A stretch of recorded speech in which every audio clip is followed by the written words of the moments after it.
તો મિત્રોને જય સિયારામ. આજે આપણે ધોરણ 7 ગણિત વિષયમાં સ્વાધ્યાય 2.2માં દાખલા નંબર 7 અને દાખલા નંબર 8 વિશે અભ્યાસ કરવાના છે. તો દાખલા નંબર 7 જે છે એ આ પ્રમાણે છે.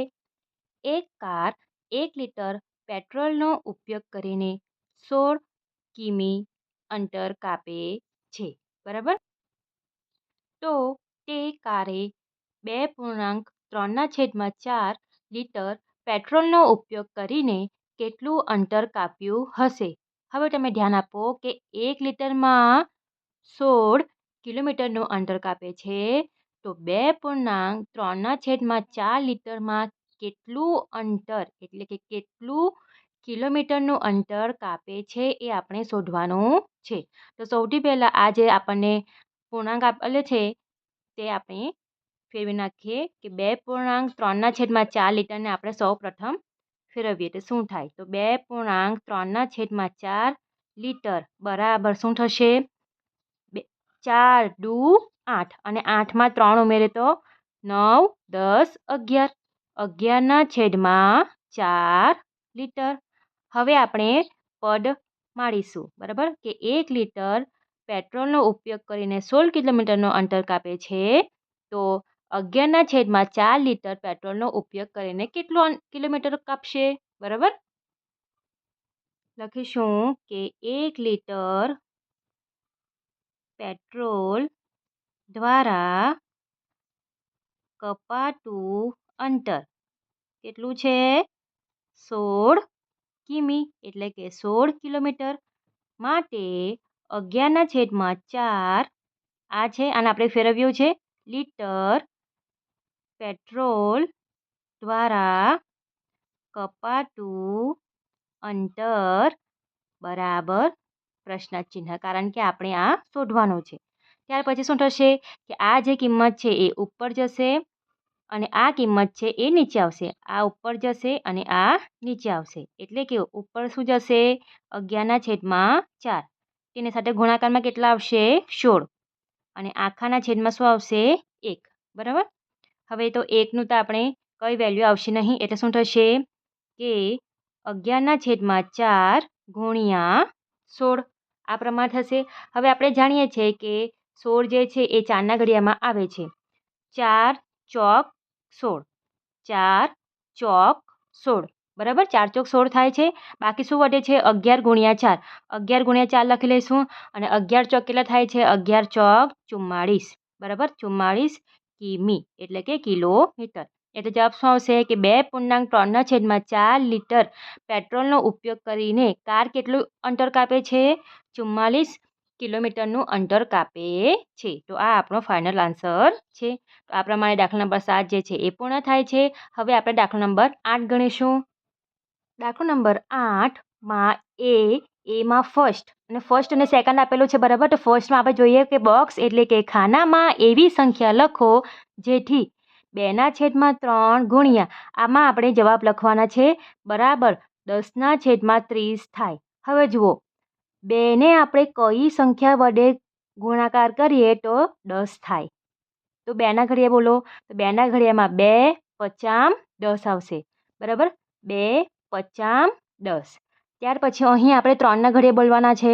તો 3 દાન 30. 3ને આપણે 10 વડે ગુણીશું તો 30 જવાબ આવશે. આપણે ઘડિયા બોલ્યા છે અને જવાબ આપણો આવી જાય છે. ત્યાર પછી 2 નંબરમાં શું કરવાનું છે કે બોક્સમાં મેળવેલ સંખ્યાનું એટલે કે બોક્સમાં કઈ સંખ્યા મેળવે છે? 5/10. મેળવેલ સંખ્યાનું અતિ સંક્ષિપ્ત સ્વરૂપ ખાલી જગ્યા છે. હવે આપણે 5/10 જે છે એને આપણે ભાગાકાર કરી લઈએ. બરાબર. સાઈડ ઉપર તો 5/10 છે. હવે આપણે જાણીએ છીએ કે 10 જે છે એ 5ના ઘડિયામાં આવે છે.